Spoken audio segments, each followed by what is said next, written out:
I'm making one of my very favorite Italian desserts of all time. If you like rice pudding, this is going to bring it to a whole nother level.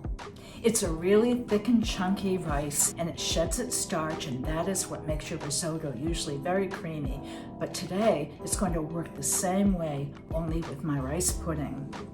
I'm starting out by marinating my cherries. These could be dried apricots or figs or whatever you would like. You're going to use about 1 cup. And now I want to marinate them, so I'm going to use some orange liqueur. Now, if you don't have liqueur or don't want to use it, you can use orange juice or even apple juice. Stir them up so that the cherries start getting softened.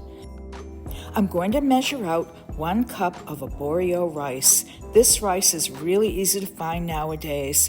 You can see how thick and chunky it is, and it grows in northern Italy. It's very special. Get yourself a medium-sized saucepan, and I'm going to add 5 tablespoons of granulated sugar to the pot and also the arborio rice. Now I'm using whole milk, and that is really going to make it taste better, but I've made this with 2% and even 1%, and it comes out good, and you could even use oat milk or almond milk. And here's a 1/2 teaspoon of salt, and I have a nice cinnamon stick, and I'm going to just cut it in half and add it. You don't have to do this, but it really imparts a beautiful flavor. You can see the kernels are just really small right now. I've turned my heat onto medium, and I'm going to cook it for a while before I add my dried cherries. And I'm not going to be adding that liquid yet. That will come in a little bit later. So just keep stirring every once in a while, and you'll see it getting thicker and thicker. And if you think it's going to bubble over or it's starting to get foamy, turn it down to low. It's time to give the rice pudding a taste. It's gotten really thick. And you'll know when it's done when the rice is very edible, when you can bite through it and it's just tender but not mushy and doesn't have a lot of resistance. And that's pretty much how you tell with risotto too. I have a feeling it needs a little more time. I could be wrong, and don't forget, this will also thicken up a little bit later if you chill it. It's a little bit soupy right now, so I could even cook it more, but let's do the taste. It's getting there. I think this needs probably just another 5-10 minutes at the most. It's so delicious. You should just taste this. You can see how thick and creamy it's gotten about 5 or 8 minutes later. And you don't want it to be too dry, so make sure you've got a little bit of moisture in there. It's perfect right now.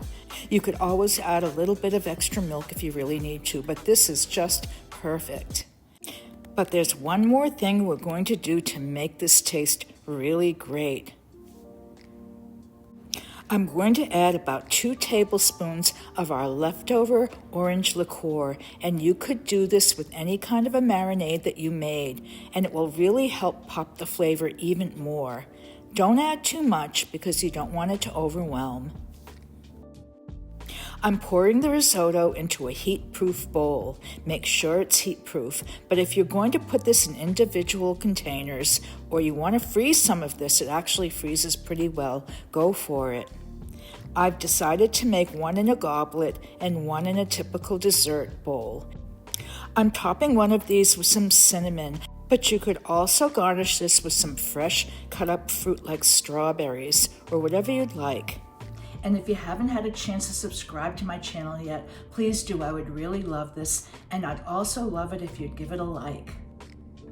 If you'd like to be one of my supporters, you can go to Ko-fi.com and make a very small one-time donation.